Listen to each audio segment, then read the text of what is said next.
So today we're going to be discussing The Chosen, part 5. Part 5, The Chosen. This is part of a series on why. The series I titled Why, to explain something that is very important.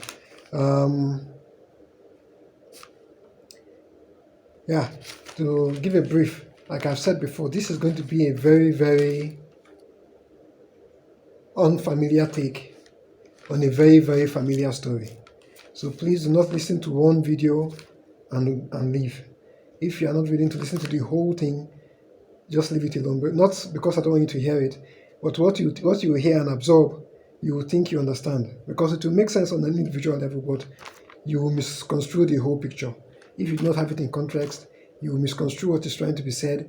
You will take it and add to more confusion. It will end up with more confusion. Please try to listen to the whole thing. If you can't, just leave it alone. That being said, The Chosen. I'm going to explain The Chosen.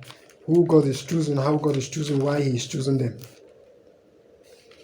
That is, who are the righteous, the saved, those who have their names in God's book of life. So yesterday we discussed the 144,000. Those who are the markings, who were raptured, who are their names in the Lamb's book of life. So we're going to discuss how they are chosen, God's standards, and why they are chosen. We'll discuss how the 144 represents justice, or even better yet, the ability to create justice from scratch, the ability to create justice out of injustice, the ability to actually achieve justice, not just to try to achieve, not just to attempt it.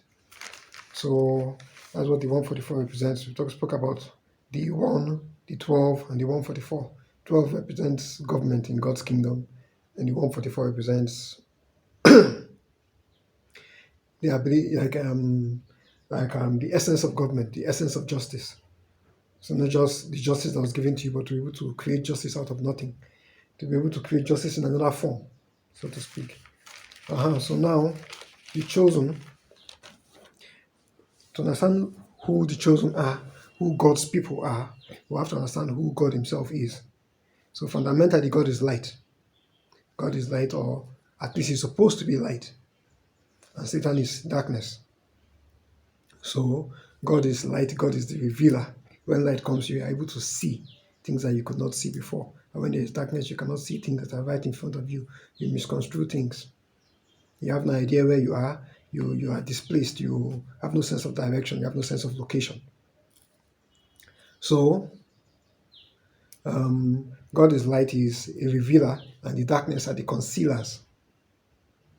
But now, because of this world that God was creating, and because of what God needed to do, He wanted to expose the concealers, wanted to expose the sinners, He wanted to expose the wicked, because so He can judge them. When He exposes the things that is wrong with them, then they can decide, do you want me to fix it, or do you want to justify this thing you have done? This wrong thing you are doing, do you want it to be fixed, corrected, eliminated, and you thought you be taught the right one, or do you want to keep on doing it and keep on just trying to justify it?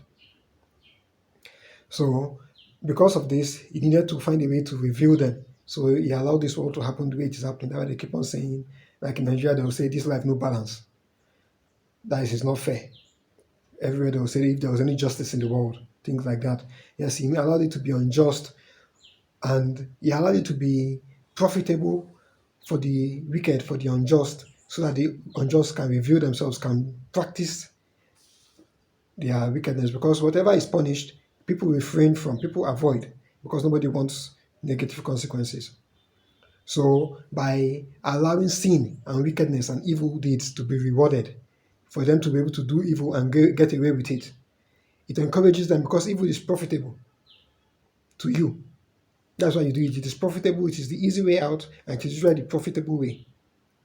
Those two things. It may be unprofitable at the end, but at the time they are doing it, it is usually the easy way out, and it is usually profitable. So this tendency towards evil, God needed it to be exposed, needed it to be revealed. So He said, okay, what we will do, if the wicked does stuff, we will let them get away with it. If possible, we will even reward them, so that when the other wicked people see it, they will be encouraged and say, this wickedness is profitable in the short run, and it is profitable in the long run, because we profit from it. When we open a criminal organization and organized crime, or go into politics and you're cheating and you're duping and you're doing all the things they do in all those their places of government, backdoor deals and all the things, giving things to their friends. It profits them, both in the short run and in the long run. There's no consequence. So when someone that has a propensity for evil, has a tendency towards evil, sees that other evil people are doing it and they're succeeding, he will come out.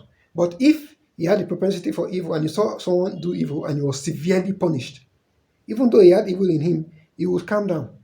And then you would never know that this person was capable of doing that evil. And so if God comes tomorrow or on judgment day and says, this person too is an evil person, he has a tendency to do this evil, there will be no evidence. So God wants to take away all argument. That is why the world is evil, and that is why he is intentionally rewarding the wicked. It's intentional. It's not because they are sharp. It's not because they are smart. And that should give hope to the righteous, because if God can justify the wicked, if he can qualify the unqualified, if he can justify and protect the unqualified, the ones who do not deserve protection, then how much more easy would it be to justify the qualified and to protect those that deserve protection? So this world we are seeing is proof that God is great. It's not proof that God is weak, because this is the difficult one.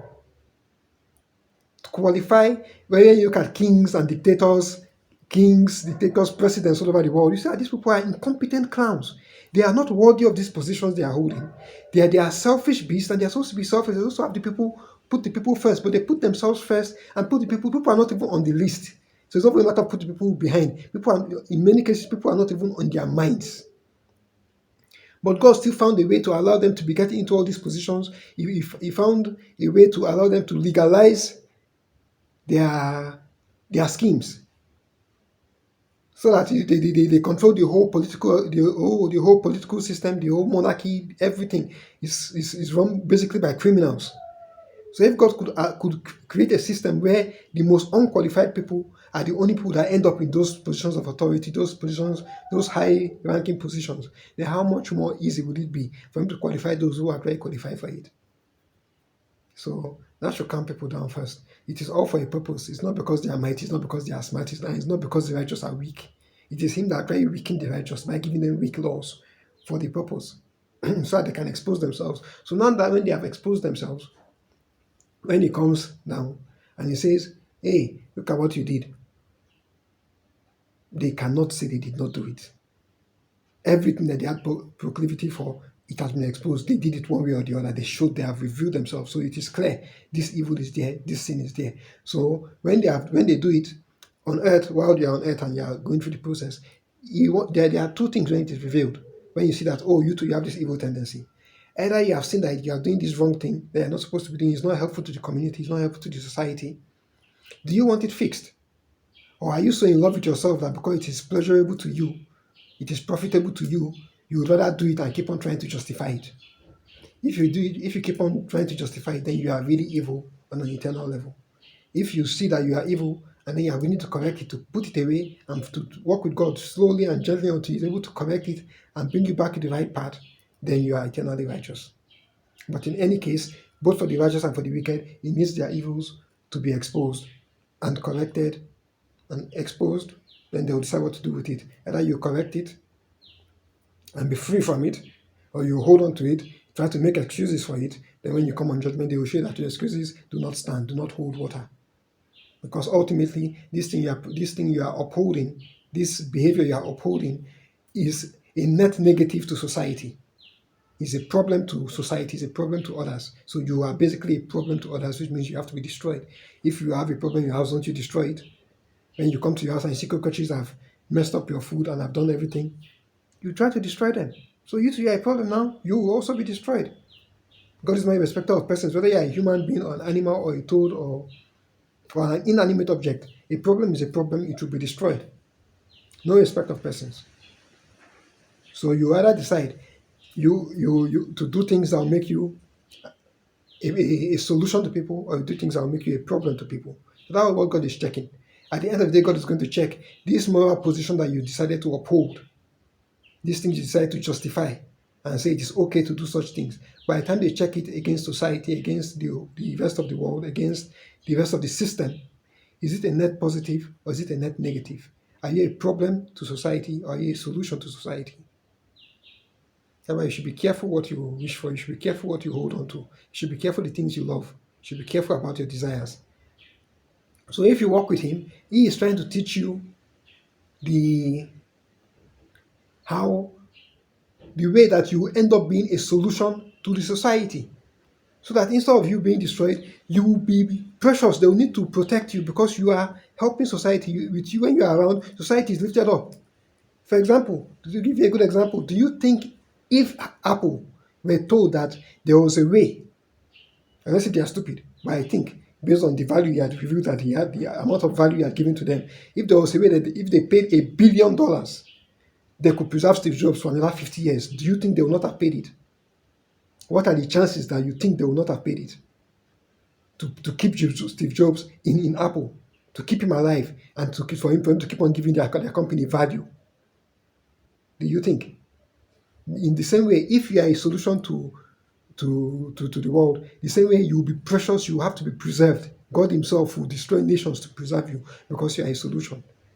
And if you are a problem, you have to be destroyed because you are a problem.